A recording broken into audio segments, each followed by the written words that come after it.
10 বছর অপেক্ষার পরে দর্শকদের যেন নতুন এক সুসংবাদ জানিয়েছেন গণমাধ্যমে রণবীর কাপুর এবং দীপিকা পাদুকোন।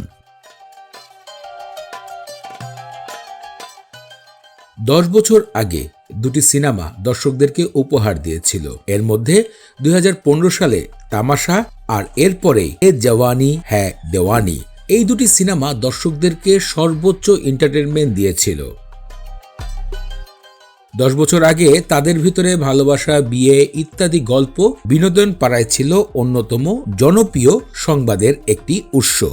সবকিছু পরিবর্তন হয়ে দুই ব্যক্তিকে বিবাহ করে সংসার জীবনে মেতে উঠেছেন। সম্প্রতি গণমাধ্যমে জানা গিয়েছে 2026-এর জন্য নতুন সিনেমা তৈরি করা হচ্ছে, যে সিনেমাতে প্রযোজক হিসাবে যুক্ত হবেন রণবীর কাপুর নিজেই।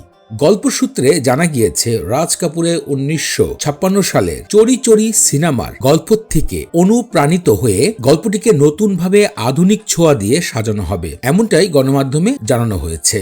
সিনেমার নাম, সিনেমা প্রতিষ্ঠানের নাম ইত্যাদি বিষয় এখন পর্যন্ত গণমাধ্যমে সম্পূর্ণভাবে অফিসিয়ালি কোনো তথ্য জানানো হয়নি। তবে সিনেমার কাজের শুটিংয়ের বিষয়গুলো অতি গোপনে করা হচ্ছে।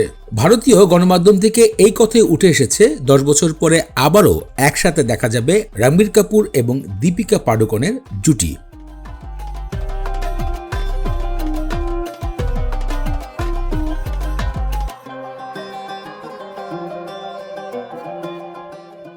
বিষয়টি আপনাদের কাছে কেমন লেগেছে ভিডিওতে কমেন্ট করে জানাবেন মূল্যবান মতামত। সিনেমা জগতের এরকম আরো লেটেস্ট নতুন সব আপডেট পাওয়ার জন্য আমাদের ইউটিউব চ্যানেল মুভি নিউজ বাংলাকে সাবস্ক্রাইব করতে পারেন, শেয়ার করতে পারেন আপনার বন্ধু বান্ধবের কাছে।